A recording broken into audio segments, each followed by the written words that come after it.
Lima climate talks. Developing countries have accused wealthier nations of failing to take responsibility for climate change. United Nations members have reached an agreement on how countries should tackle climate change. Delegates have approved a framework for setting national pledges to be submitted to a summit next year. Differences over the draft text caused the talks in Lima, Peru, to overrun by 2 days. Environmental groups have criticized the deal as a weak and ineffectual compromise, saying it weakens international climate rules. The talks proved difficult because of divisions between rich and poor countries over how to spread the burden of pledges to cut carbon emissions. Not perfect. The BBC's Matt McGrath in Lima says none of the 194 countries attending the talks walked away with everything they wanted, but everybody got something. There was a great sense of relief among delegates when the announcement came in the early hours of Sunday morning, he adds, following 48 hours of talks without a break.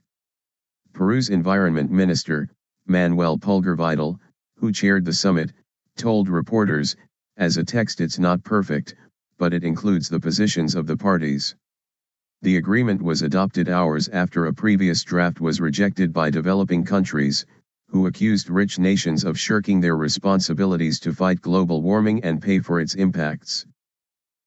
The final draft is said to have alleviated those concerns by saying countries have common but differentiated responsibilities. The talks, which began on December 1, had been due to end on Friday but ran over into the weekend.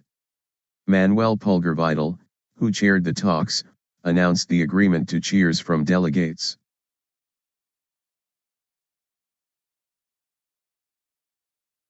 "We've got what we wanted," Indian Environment Minister Prakash Javadekar told reporters, saying the document preserved the notion that richer nations had to lead the way in making cuts in emissions. It also restored a promise to poorer countries that a loss and damage scheme would be established to help them cope with the financial implications of rising temperatures.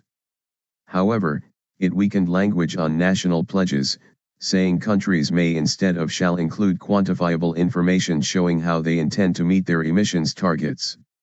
The agreed document calls for an ambitious agreement in 2015 that reflects differentiated responsibilities and respective capabilities of each nation. Developed countries to provide financial support to vulnerable developing nations. National pledges to be submitted by the first quarter of 2015 by those states ready to do so. Countries to set targets that go beyond their current undertaking. The UN climate change body to report back on the national pledges in November 2015. Environmental groups were scathing in their response to the document, saying the proposals were nowhere near drastic enough.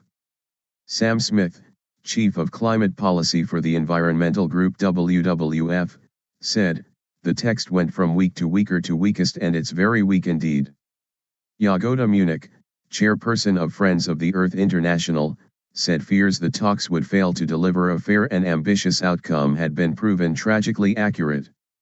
The talks followed last month's agreement on emissions targets between the US and China, but hopes it would encourage wider global agreement faded once talks began in Lima on December 1. On Saturday, U.S. climate envoy Todd Stern had warned that the deadlock in the negotiations threatened the chances of a new global deal next year, saying it would be seen as a major breakdown. Warning, empty page.